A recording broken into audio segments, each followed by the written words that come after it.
Ahora sí vamos a seguir estudiando Salmos. Les voy a pedir, por favor, hermanos, que vayan a Salmos capítulo 2. La semana pasada estudiamos Salmos capítulo 1 y ahora vamos a dar continuidad, siempre pidiéndoles, hermanos, que encomendemos nuestra vida al Señor, siempre limpiemos nuestro corazón de todo pecado, para que también su palabra, la palabra de Dios, pueda hacer efecto en nuestras vidas. Bien, hermanos, vamos a entonces iniciar con el estudio de esta noche. Si usted está tomando nota, hermano, hermana, el título del mensaje de esta noche es La decisión más importante de tu vida, ¿ya? Tal vez muchos de ustedes, tal vez algunos de ustedes ya han tenido el privilegio de leer este capítulo o tal vez todo este libro, hermanos, y realmente Salmos es un libro que ayuda mucho en la vida práctica. Entonces yo quiero animarle, hermano, hermana, que siempre cada miércoles vamos a estar tratando de recordarles el capítulo que toca estudiar para que usted pueda darle una leída, una repasada, y así también vamos a estar viendo y vamos a entender un poquito mejor nuestro estudio. Bien, hermanos, vamos a hablar entonces acerca de la decisión más importante de nuestra vida, y eso estamos hablando siempre desde la perspectiva de que somos hijos de Dios. Este salmo tiene como importancia fundamental ser un salmo mesiánico. ¿Ya? Es un salmo mesiánico, es decir, que el centro de este salmo es justamente la persona de nuestro Señor Jesucristo. Nosotros vamos a encontrar que Salmos capítulo 2, algunos de estos versículos están en el Nuevo Testamento, por lo general en el libro de Hechos. Ya la autoría del Salmo capítulo 2 se la damos a David, porque justamente en Hechos 4:25, para que lo anote nada más, hermano, hermana, ahí se menciona que David había escrito este salmo. Se hace la mención de una pequeña parte, ¿no? Y se le atribuye a David este salmo. Entonces, hermanos, vamos a ver esta noche por qué decimos la decisión más importante de nuestra vida. Porque cuando nosotros crecemos y empezamos a pasar tal vez de la etapa de la adolescencia, juventud, siempre llega un momento en nuestras vidas donde nos hacemos preguntas, ¿no? Sobre nosotros mismos, sobre nuestro futuro, sobre lo que vamos a hacer en esta vida. Entonces, el enfoque secular generalmente son logros profesionales, son logros en la familia, son logros tal vez en los negocios, y uno se enfoca, ¿no? Y dice, bueno, yo quiero vivir de esta forma, quiero esforzarme, quiero ser alguien emprendedor, alguien importante, y generalmente, hermanos, el enfoque secular se basa justamente en los logros que quedan en esta tierra. Sin embargo, nosotros, como hijos de Dios, cuando entendemos la salvación y cuando llegamos a formar parte de la familia de Dios, sabemos que la decisión más importante ha sido recibir a Cristo en nuestro corazón, ¿no? Pero no solamente el recibirlo, ¿no? A veces, hermanos, podemos cometer el error, incluso al predicar el Evangelio, de hacer que la gente crea en Cristo como su Salvador, pero no explicarles en qué consiste la vida cristiana, ¿no? Y muchos tal vez se quedan con el concepto de decir, bueno, ya hice una oración, ya acepté mi corazón y no tengo nada más que hacer. Cuando nosotros vemos que la palabra de Dios nos dice que debemos someternos a su palabra, debemos obedecer y debemos vivir una vida llena de obras. Efesios 2, 8 y 9 nos dice que la salvación es por gracia, no por obras, pero el versículo 10 dice que somos hechura suya, creados en Cristo para buenas obras. Entonces, ese es el objetivo, eso es lo que nosotros tenemos que ver. Ahora, ¿qué tiene que ver, tal vez usted, hermano, hermana, dirá con este salmo, lo que estamos hablando en este momento? Primeramente, hermano, vamos a ver que este salmo tiene una estructura dramática, ¿ya? Es decir, es dramático. ¿Por qué decimos que es dramático? Porque vamos a encontrar una pequeña escena donde en algunos versículos se relata, donde otros versículos resaltan diferentes personajes. Esto es muy importante, hermanos, para llegar a entender este salmo. Eso es algo que vamos a considerar, ahorita lo vamos a explicar. Y otra cosa, hermanos, a considerar del Salmo 2 es que tiene 4 estrofas. Si usted ve en su Biblia, va a ver que hay pequeñas divisiones con un espacio entre algunos versículos. Por ejemplo, del versículo 1 al versículo 3 termina la primera estrofa. Versículo 4 al versículo 6 tenemos otra estrofa. Versículo 7 al versículo 9 tenemos la tercera estrofa, y del versículo 10 al versículo 12 hasta casi el final del versículo 12 tenemos la cuarta estrofa. Si se da cuenta, en su Biblia hay como un renglón en blanco, debe haber un espacio que justamente nos indica que son diferentes estrofas. Ahora, hermanos, vamos a ver un poquito lo que le decía con respecto a el modo narrativo, ¿no?, y dramático que da este salmo. Por ejemplo, los dos primeros versículos, hermanos, están interpretados directamente por el salmista, en este caso por David. Si nosotros leemos, dice: ¿por qué se amotinan las gentes y los pueblos piensan cosas vanas? Se levantarán los reyes de la tierra y príncipes consultarán unidos contra Jehová y contra su ungido, diciendo. Hasta ahí está relatando David. Cuando entra el versículo 3, vamos a ver que da figura a unos reyes que son la oposición del reino de Dios mismo. Entonces, ¿qué dicen estos reyes en el versículo 3? Dice: rompamos sus ligaduras, y echemos de nosotros sus cuerdas.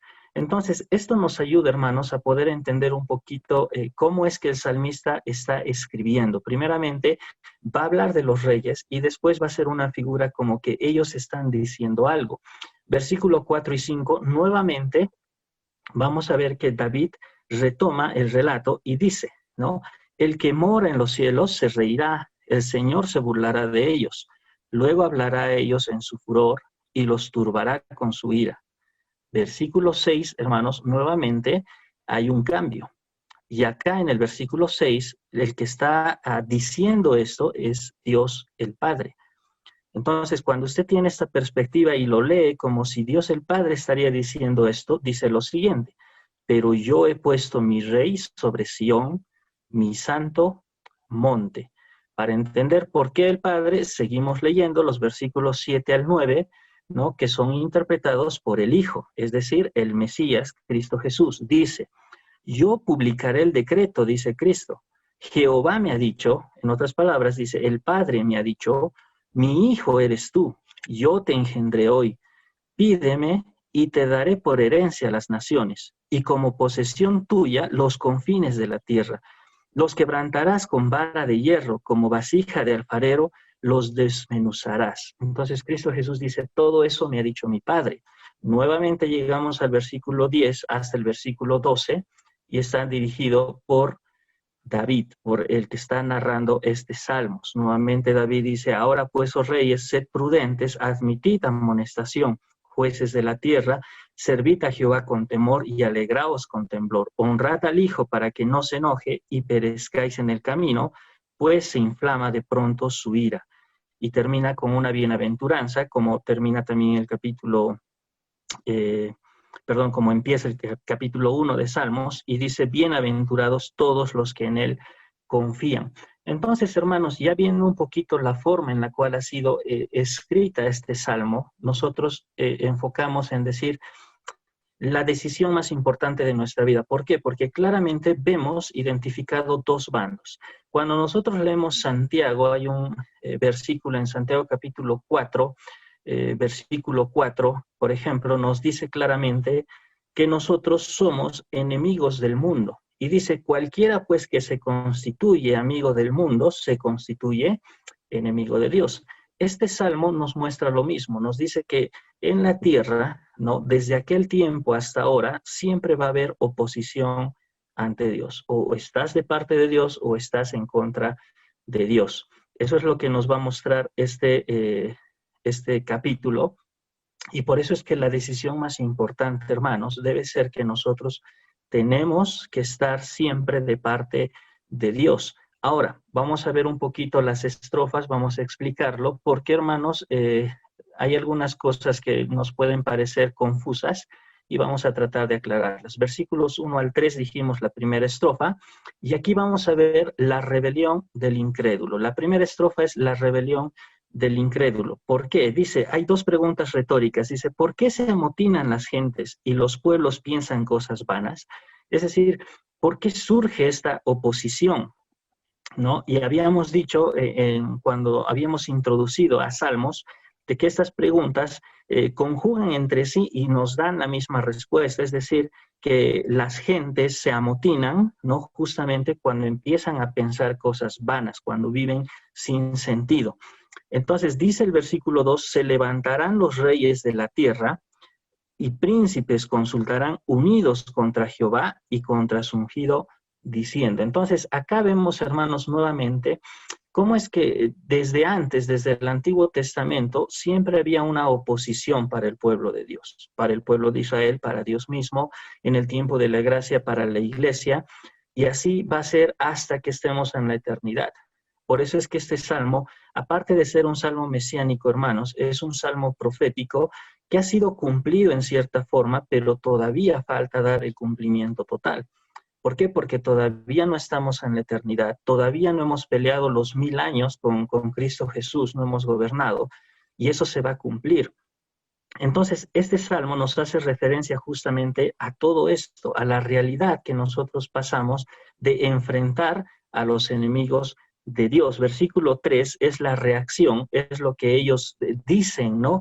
Rompamos sus ligaduras y echemos de nosotros sus cuerdas. ¿Sabe de qué está hablando esto, hermanos? Están diciendo, no queremos someternos a Dios. No queremos estar sujetos a Él. Queremos hacer lo que nosotros queremos. Eso es lo que dice. Eso es lo que ellos sienten. Entonces, hermanos, por eso es que es importante que nosotros no caigamos en el error de ser amigos del mundo, porque nos constituimos enemigos de Dios directamente y estaríamos siendo parte de este grupo, parte de estas personas que constantemente hacen oposición. Pasó con el pueblo de Israel, pasó en el tiempo de nuestro Señor Jesucristo. Recuerdan cuando fariseos, saduceos, ancianos, escribas, todos se aliaban para derrotar a Cristo Jesús. Es lo mismo, y es por eso que este salmo nos está enseñando en esta primera estrofa cómo es el corazón del incrédulo, cómo es la rebelión. Es aquí, hermanos, donde nosotros debemos agradecer a Dios por no ser parte de este grupo. Es aquí donde nosotros debemos decir gracias, Señor, porque yo no formo parte de ese grupo, pero más allá de eso, hermanos, debemos tener cuidado de no caer en eso. ¿Por qué? Porque fácilmente a veces uno puede dejarse llevar por las influencias del mundo y empezar a ser enemigo de Dios. Entonces, un verdadero hijo de Dios no hace esto y también eso nos ayuda para reflejar un verdadero cristianismo. Si hay alguien que dice, soy cristiano, pero está en contra de Dios o está a favor del mundo, entonces realmente no lo es. La segunda estrofa, hermanos, vemos del versículo 4 al versículo 6. Aquí vemos la respuesta del Padre. Esta es la parte más controversial del Salmo, ya por la forma en la cual está escrita. Fíjese, hermano, el versículo 4 dice, el que mora, está diciendo David, el que mora en los cielos se reirá, el Señor se burlará de ellos. Ahora yo le pregunto a usted, hermano, hermana, simplemente para que se responda en su corazón, ¿usted cree que el Señor se ríe? ¿Usted cree que el Señor se burla de sus enemigos? Esa es una característica real de nuestro Dios. Porque ahí dice, versículo 4, el que mora en los cielos, o sea, el Padre, se reirá. Es como decir se mofará, porque después dice, el Señor se burlará de ellos. Entonces, muchas veces este versículo puede causar confusión, ¿no? Y decir, pero ¿cómo es eso? Si tenemos un Dios perfecto, ¿cómo es posible que Él se burle? Porque el burlarse es pecado, nosotros lo sabemos. Entonces, hermanos, hay algo que nosotros llamamos, cuando se estudia la palabra de Dios, hay un lenguaje, ¿ya? Que se llama lenguaje antropomórfico de Dios. El lenguaje antropomórfico, hermanos, hace referencia a frases que no pueden ser interpretadas muy ampliamente con el lenguaje humano. Entonces son adaptadas. Hay cosas que no vamos a entender, como tal vez esta parte, que sí la vamos a explicar, pero quiero ponerle otros ejemplos. Por ejemplo, un ateo se va a regir en algunos pasajes que dice que Dios no es perfecto, que la Biblia se contradice, y se puede ir hasta el Génesis y decirle, mira, lee la historia de Noé. Lee cómo es que Dios un momento dice, me arrepiento de haber creado al hombre. Y te cuestionan y te dicen, ¿y si Dios fue perfecto, por qué? ¿No? O te dicen, vamos a Jonás, ¿no? Jonás, ve y di que de aquí a 40 días yo voy a destruir Nínive. Pero Nínive se arrepiente y Dios se arrepiente de su decisión. Y el ateo te va a decir, ahí está, tienes un Dios que no cumple, un Dios que no hace honor a su palabra. Entonces, tu Dios no es perfecto. Entonces, hermanos, para entender estos pasajes se usa justamente este tipo de lenguaje antropomórfico, ya se llama de esa forma, tal vez lo quiere buscar en otro momento en Google, en un diccionario, para entender un poquito más esta palabra. ¿Qué es lo que está queriendo decir el versículo 4, hermano, hermana? Simplemente está diciendo que Dios no necesita hacer ningún esfuerzo para vencer a sus enemigos. Al decir, el que mora en los cielos se reirá, el Señor se burlará de ellos, es una expresión que David está usando para que nosotros entendamos que Dios no necesita mover ni un solo dedo para vencer a sus enemigos. Esa es la interpretación del pasaje. No podemos decir que Dios es burlón, porque no es lo que este versículo está queriendo transmitir. Versículo 5. Luego hablará a ellos en su furor y los turbará con su ira. Eso sí, hermanos, una de las características de nuestro Dios, así como nuestro Dios es amor, Dios es santo, santo, santo, Dios también es un Dios de ira, ¿no? Pero para con quienes se lo merecen.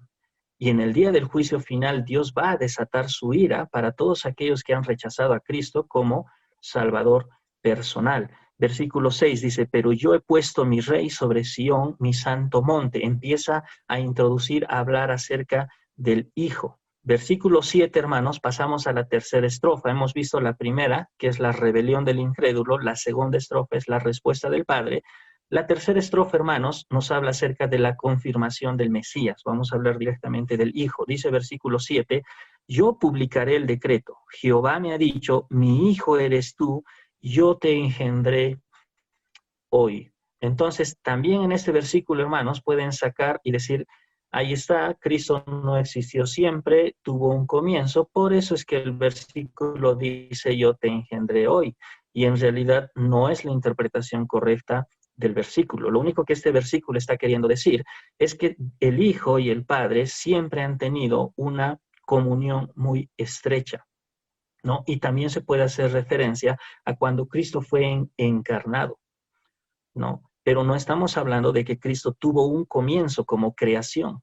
Cristo existió desde siempre y por eso es que nosotros creemos en la deidad, en la Trinidad, que el Padre, el Hijo y el Espíritu Santo es el mismo Dios, solamente que en diferentes personas. Versículo 8 dice, pídeme y te daré por herencia a las naciones y como posesión tuya los confines de la tierra. Los quebrantarás con vara de hierro, como vasija de alfarero los desmenuzarás. Acá, hermanos, lo que tenemos es una decisión que tomar. En esta estrofa, ¿qué es lo que está diciendo Cristo Jesús? Dice, el Padre me ha dado autoridad para que yo gobierne sobre todos ustedes, pero ustedes deciden si quieren creer en mí o quieren rechazarme. Y es ahí donde sale el versículo 9 y dice, los quebrantarás con vara de hierro. Aquellos que van a aceptar a Cristo Jesús, los que hemos aceptado a Cristo Jesús, hemos sido quebrantados. Nuestro corazón ha sido quebrantado a tal modo de que nosotros aceptamos que solamente a través de Cristo podemos salvarnos. Pero hay otro grupo, y a eso hace referencia la segunda parte del versículo 9, cuando dice, como vasija de alfarero los desmenuzarás. Y eso está hablando de destrucción. Entonces, hermanos, si nosotros creemos en Cristo Jesús y estamos del lado de Él, Dios va a quebrantar nuestro corazón y nosotros vamos a ser renovados. Pero si va a haber muchos que no van a aceptar a Cristo Jesús, entonces van a ser destrozados. Y esto hace referencia al juicio final. En esto consiste la tercera estrofa, hermanos, Y también podemos ver que tenemos acá una doble seguridad. Si usted ha visto tal vez en algún discipulado o conoce estos versículos de memoria, yo trato de inculcar siempre a los jóvenes Juan capítulo 10, versículo 27 al 29, donde dice: Cristo, mis ovejas oyen mi voz y yo las conozco y me siguen, y yo les doy vida eterna, y empieza a dar una seguridad de que nosotros realmente estamos muy seguros de estar salvos en la persona del Hijo. Y después empieza a hablar del Padre y dice: mi Padre que está en los cielos también es parte de esto, y nadie podrá arrebatar a ninguno de ustedes de la mano de Él. Entonces, este pasaje, cuando nosotros leemos, hermanos, nos da también esta confirmación de que en el Hijo estamos totalmente seguros. La cuarta estrofa, hermanos, y con esto terminamos, ya nos habla acerca del consejo a los incrédulos. Esta es una recomendación. David va a hablar una vez más a este grupo que totalmente está en contra de Dios. Si bien es cierto, hermanos, el pasaje está enfocado a reyes, está enfocado a autoridades, a personas que influyen tal vez mucho en los demás, esto no quiere decir que nosotros no podamos aplicarlo de una forma individual. Si nosotros vamos a evangelizar, si nosotros vamos a ganar personas para Cristo, hermano, hermana, tenemos que hacerlo con este enfoque, ¿no? Si nos damos cuenta, las recomendaciones, los consejos que se da del versículo 10 adelante son justamente para el arrepentimiento. Dice versículo 10, Salmos capítulo 2, dice: ahora pues, oh reyes, sed prudentes, admitid amonestación. Está hablando acerca de aquellos que están en contra de Dios, jueces de la tierra. Servid a Jehová con temor y alegraos con temblor. Honrad al Hijo para que no se enoje y perezcáis en el camino, pues se inflama de pronto su ira. Los últimos consejos que da el salmista en este capítulo es que todas aquellas personas que están en contra de Dios realmente quebranten ese corazón y se acerquen a Él. Dice: sean prudentes. Dice: sean prudentes, admitan amonestación. Después dice: sirvan a Jehová con temor. Recordemos, hermanos, que el servir a Dios con temor no es lo mismo que hacerlo con miedo. Cuando hablamos de temor, estamos hablando de honrarle, de respetarle, ¿no? De estar realmente agradecidos por lo que Él ha hecho, y de esa forma nosotros actuar, servirle, comportarnos correctamente. Versículo 12 da la honra al Hijo, ¿no? Otras traducciones dice: besen al Hijo, y hace referencia a que el Hijo tiene y debe recibir la misma adoración que recibe el Padre. Dice: honrad al Hijo para que no se enoje y perezcáis en el camino, pues se inflama de pronto su ira. Y termina con una bienaventuranza este salmo, y dice: bienaventurados todos los que confían en Él. Bueno, dice: los que en Él confían. Entonces, hermanos, una vez más vemos en este salmo cómo es que desde el Antiguo Testamento todo ya estaba preparado para que Cristo Jesús venga y muera por nosotros en una cruz, para que sea la única forma en la cual nosotros podamos alcanzar la salvación. Hermano, ¿cuál es la decisión más importante de su vida? Yo quisiera que si en algún momento usted ha pensado o está pensando en cosas materiales, pueda cambiar esa actitud, pueda cambiar ese corazón y decir que realmente la decisión más importante ha sido creer en Cristo Jesús, pero no solamente creer, sino seguirle. Yo sé que muchos de ustedes conocen ese corito, ¿no? Yo me he bautizado con ese coro, y creo que muchos de ustedes también, ¿no? Donde dice: he decidido seguir a Cristo, no vuelvo atrás. Y hermanos, el camino de la vida cristiana no siempre es fácil, pero es hermoso y es lo correcto, es lo que nosotros debemos hacer. Dice acá la palabra de Dios que somos felices, dice bienaventurados, habíamos dicho que eso significa gozosos, muy gozosos, doblemente gozosos, ¿no? Los que confían en Él. Eso es lo que dice este versículo. Entonces, hermanos, si nosotros descansamos en nuestro Señor Jesucristo, descansamos en el Padre, entonces debemos sentirnos bienaventurados, debemos sentirnos gozosos, pero tener siempre mucho cuidado de no inclinarnos hacia la enemistad con Dios. Y si, hermano, hermana, en algún momento usted duda porque tal vez tiene esta debilidad de hacer cosas que no agradan a Dios, es bueno que nos examinemos. El apóstol Pablo dice que debemos examinarnos a nosotros mismos si realmente estamos en la fe. Y yo le animo, hermano, hermana, que esto lo haga seguido, no lo deje tal vez mucho tiempo, sino realmente analice y vea su vida y diga, realmente soy creyente, y debemos tener esa seguridad, y esa seguridad la vamos a tener a través de ver y analizar nuestras obras, nuestro corazón ante Dios, hermanos. Eso es lo que quería compartirles esta noche. Vamos a orar y terminamos con este tiempo. Señor, te damos gracias. Gracias por tu palabra. Gracias, Señor, porque nos muestras una vez más, Señor, que hemos tomado la mejor decisión, Señor, siendo tus hijos. Y te pedimos, Señor, ánimos y fuerza para que tú puedas, Señor, siempre purificar nuestro corazón y que podamos mantenernos firmes en tu camino, que podamos, Señor, no ser influenciados por el mundo y no apartarnos de ti, Señor, y que constantemente podamos examinar nuestras vidas, que de este modo, Señor, podamos serte fieles y siempre aplicando, Señor, todo lo que aprendemos. Gracias, Señor, por tu Hijo, gracias por el sacrificio que hizo, gracias por esos planes que tú tuviste desde un inicio para con nosotros, Señor, y gracias porque sabemos que un día vamos a estar allá juntamente contigo, y ya van a pasar todos estos sufrimientos, problemas y tristezas, Señor, que nos dan este mundo. Te agradecemos por esto y te amamos en nombre de Cristo Jesús. Amén. Bendiciones, hermanos.